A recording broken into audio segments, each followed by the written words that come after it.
Welcome to the Daily Transfer Show. I'm your host, Miles. I'm joined here by our chief correspondent, Peter Staunton. We're going to kick off with some breaking news that's just come in, which is Theo Walcott signing for, well, he's about to sign. Deal Everton. agreed. Deal agreed. 20 million to Everton. They're essentially waiting to confirm it to seal the deal for Mkhitaryan, aren't they? So it's essentially going to be Walcott out, Alexis out, Mkhitaryan in, maybe Aubameyang in. Yeah, you would take that if you're an Arsenal fan, Yeah. for sure. Yeah, if somebody said at the start of this transfer window, Sanchez has been a disruptive influence in the dressing room. Walcott has been, well, Completely absent. Walcott, really. And you would say that Mkhitaryan and Aubameyang, two players that know each other quite well, signed by the same guy for Dortmund back in the day, Sven Mislintat, who, by happy coincidence, is now chief scout, or I think that's his title, at Arsenal. Essentially, chief scout. So he knows these guys. I'm sure there's been conversations had about the attraction of going to the Emirates and what they can do together there for next season. And Everton, I think they definitely need Walcott. Their attack, I mean, they're as slow as a week in the jail. So they do need to get some pace in on the wings. I know they've got Balassi back, but he's so far away from full fitness after his bad injury, so it should be a good deal all round. 20 million for Walcott!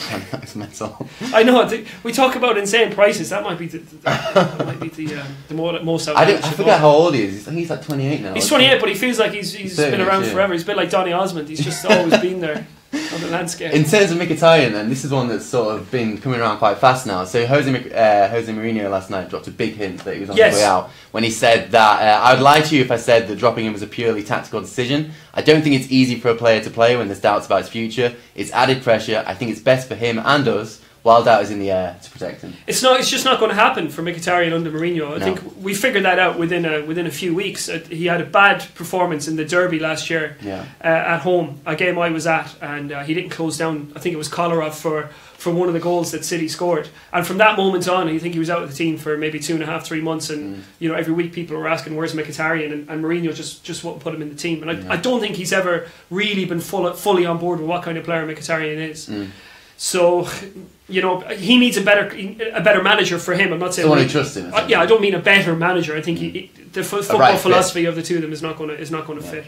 But like I said yesterday, I think this could be a worry about Özil for Arsenal, because if they get Mkhitaryan in, are they going to put him and Özil in the same team together after this summer? Who knows? But wouldn't play Mkhitaryan out wide. You'd want him in the middle. You can't play Mkhitaryan out wide, and that's what Mourinho has shown. He doesn't have the pace to play outside. He's not.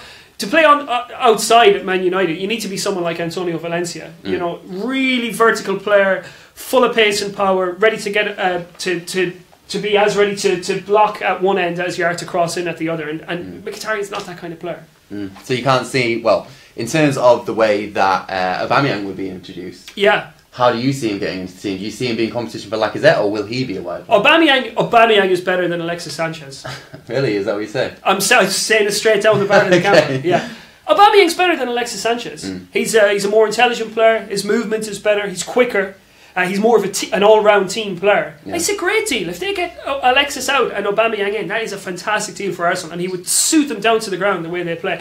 You know what? They could possibly be. I can imagine him sort of drifting maybe towards the left side of the attack, and a player of that pace, of that skill. I think you could be looking at almost like an Henry 2.0 for Arsenal here. I can't emphasise how good a signing this can be for Arsenal if they can get it over the line. And we know that Aubameyang is he's due to meet Borussia Dortmund today to clarify what's going on. He's been fined twice in the last year.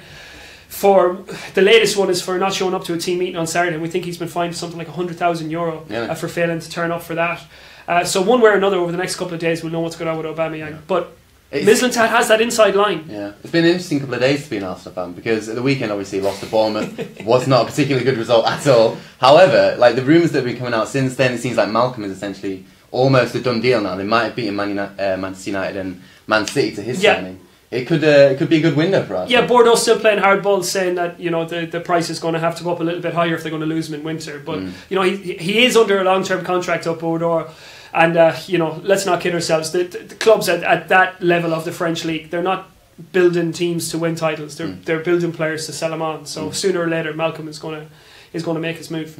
So over at Old Trafford, we had our Manchester United correspondent Chris Vokes at the game last night when they beat Stoke City 3-0, I believe. Yeah, 3-0 was a pretty good performance. Pogba was Yeah. Best midfielder in the league for my money. Chris was speaking to some Man United fans ahead of the game, essentially finding out what they thought about the Alexis Sanchez transfer. Here are some of their thoughts. I like him, but I'm not the hugest fan of him. I wouldn't mind having him there, but I know everyone's getting hyped, but I wouldn't mind if...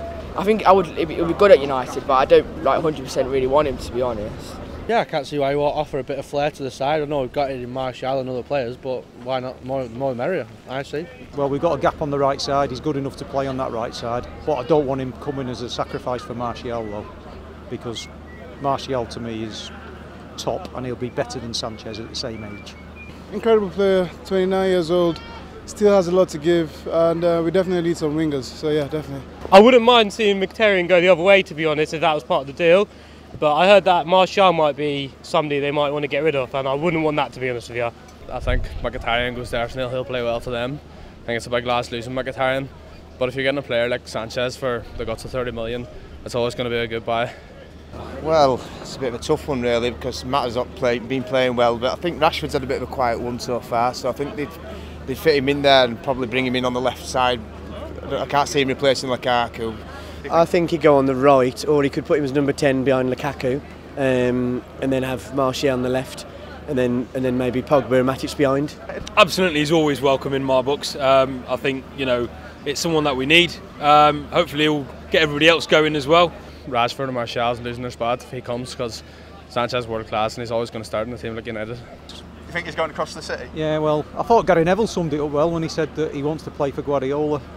That's the difference. They've got to come here and want to play for United. But we need him. We need him more than City need him. Because where's he going to play in City? You know what I'm saying? They got so many firepower. I mean, we need this guy here to attack. City have loads of attack. So it's Martial that you'd drop out of the team for Sanchez? No, because I think he's a striker. And now you've been playing Rashford on the left as well, and I don't think Rashford's a winger either. So we've not had that proper out-and-out winger in quite a while. To be honest, I think it's better for him as a player anyway, because City's got a solid team, and if he wants to get more game time and more trophies next year, he's got to come to Man United, hasn't he? It's the way forward. Alright, so there's some thoughts from Man United fans. There's some mixed thoughts there. Not everybody's convinced that he's going to be a top player, but a lot of people seem like they'd be pretty excited about him joining. The thing is that this bidding war has kind of skirted over is the fact that Alexis, I know he scored some big away goals for Arsenal this year, Crystal Palace, Burnley, for example, to the top of my mind. Yeah. But he's not actually really been firing on all cylinders, you know. No. But it's understandable. He really wanted to leave last summer. He was really kept against his will. But, you know, I think I'd have him sort of in that bracket beneath world class. You know, if I'm looking at Man United... if I'm Jose, well, obviously Mourinho doesn't really believe in promoting youth, but if I'm somebody who's safeguarding the future of Man United, would I rather spend another 18 months trying to make sure that Rashford becomes the forward we know Rashford can be, or would I bring in a 29-year-old on 400,000 a week to take his place in the team? That's always been Mourinho's way. It's always been Mourinho's way, yeah. But I would persevere personally with Rashford. I think he's got the potential to become a far better player than Alexis is. So it's been an interesting development in the last 24 hours. Yes. We pretty much thought at this point yesterday that Man City surprisingly were out of the running. Man United had a pretty clear run to sign Alexis Sanchez. And now, pretty out of the blue, Chelsea are all of a sudden in the mix. Another spanner in the works, yeah. But there's still some dispute over whether Chelsea are really going to... How legit. Yeah, well, whether they're going to make this bid, they're going to ramp it up and make things difficult for United, or whether it's, you know, a bit of hot air coming out of Man City. But so, you know, that remains to be seen. I would still, at this stage, expect Alexis to end up in Man United. But then 2 days ago I said... a week ago we thought Man City nailed on. Yeah. I'm expecting everyone did, to be fair. In 48 hours, I'm kind of expecting PSG to suddenly launch a crazy 50 million bid just to go sign in January, and essentially he goes there.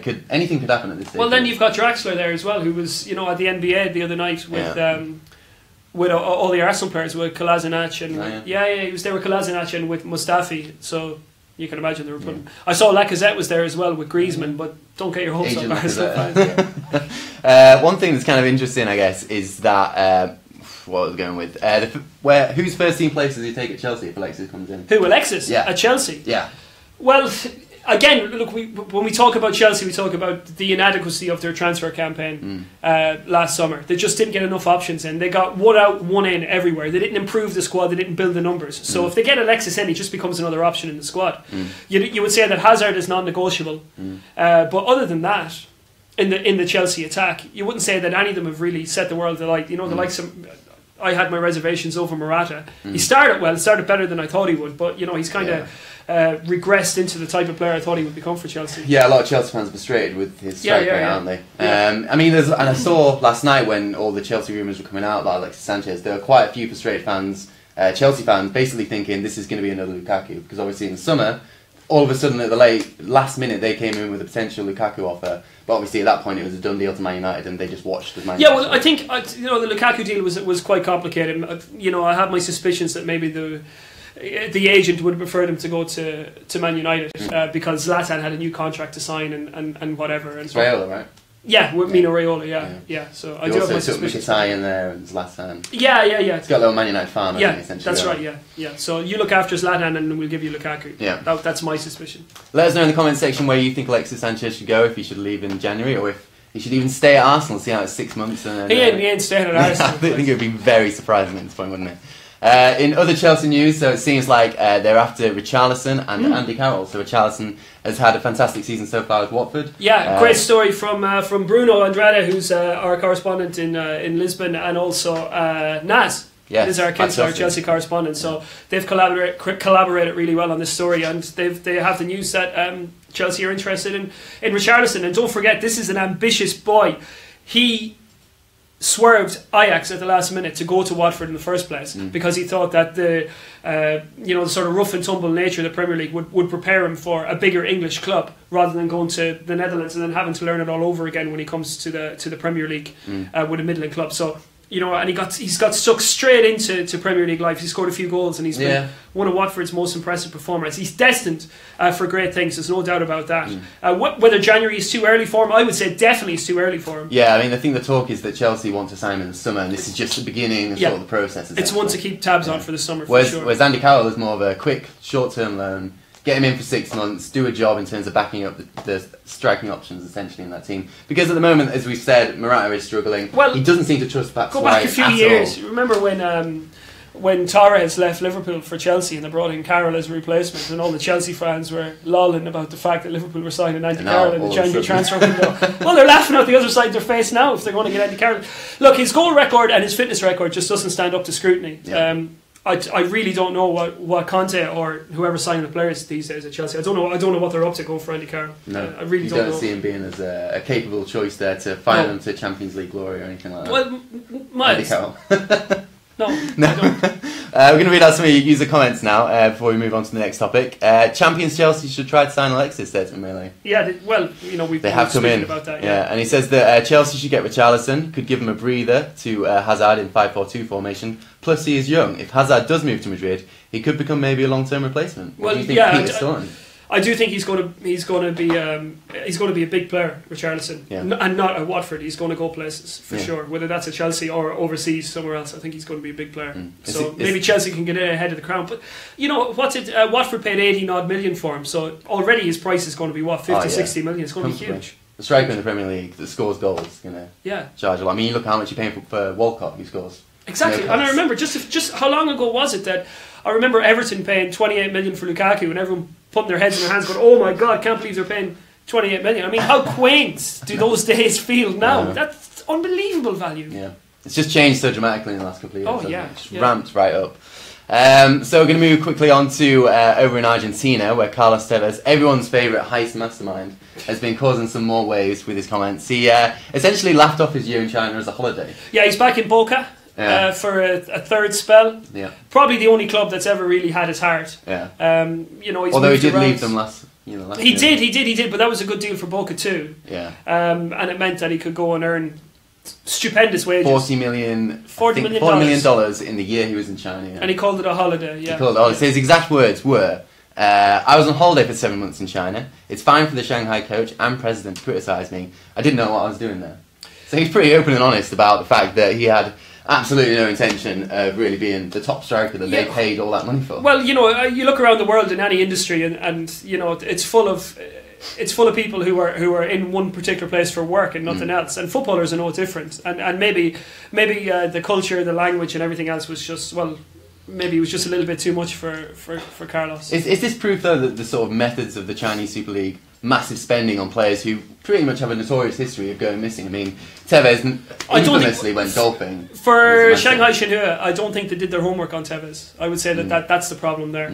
But you know, we talk about the Chinese Super League a little bit, but you know, you look at the guys that go and knuckle down. Axel Witsel, for example, Alex Teixeira. These guys have gone. Lavezzi. So once you get the right character in there, who are willing to, you know, to suffer the burden of being that huge player, that example for everybody at the club, for everybody in the industry, a role model. Yeah, you know that. Those never wanted to be. No. Those are the type of guys that. Tevez is a guy that went on strike with Man City. He was playing golf for 6 months in Argentina. You know, you just have to fell out of Man City, didn't he? Yeah, but like I say, he's back at Boca, the club that has his heart. He'll probably retire there now. Yeah. And, you know, good luck to him, because I've always admired his style as a player. And, you know, we all deserve happiness. That's a nice message for us to nearly end on. We're just going to read out a few more user comments before we finish. We've got one from Maynard Sauce who says, I hate seeing Arsenal players leave. Now Alexis is leaving. I mean, I imagine that is painful for Arsenal fans after you've seen how well he's done. Well, he wasn't mentioning Walcott. It's painful to see Walcott leave. I imagine Arsenal fans aren't disappointed But about that. Arsenal fans, you know... If somebody told you at the start of this window, Walcott and Alexis out, Aubameyang and Mkhitaryan in, and the bonus of Malcolm, you would take that every day of the week. Yeah. Bethel said, I don't want to see Andy Carroll. Are we here to play or joke? Chelsea should go for a striker that would bench Morata, not someone Morata would bench. Well, one thing that Chelsea need, they do need striking options. You know, when they look at the bench and they only have Batshuayi, who hasn't done the business for them, then I can understand why Conte thinks he needs the weight of numbers. You know, he hasn't got the option of going 2 up front, for example, or nor does he have the option of putting Morata to the bench and saying, okay, I'm taking you out of the fire line while somebody else will show you how to score goals in the Premier League. So I can understand why they want numbers in. If you look at West Ham's situation as well, they couldn't get rid of Diafra Sakho in the summer. We hear that, you know, Javier Hernandez could be on the move as well. They're probably a little bit top heavy, West Ham, when it comes to getting that number of strikers into the team that David Moyes would like. So somebody's going to have to be sacrificed. Maybe it's a deal that fits for the short term, but 6 months. For 6 months, but I if he can stay out of injury, I mean, he is good when he is on top form, but it is the problem. You're a Newcastle fan. Yeah, that's true. I'm a bit biased there. Yeah, you're a bit biased. But I just don't see him making that, graduating to that top level. I think it's a bit late in the day for Carroll to rise that high in his career. All right, well, continue letting us know in the comment section what you make of the various signings that Chelsea are bidding for, and we're going to call it a day there. Thank you, Pete, for joining me today. You're so welcome, lads. We'll be back on Thursday, same time, so join us then.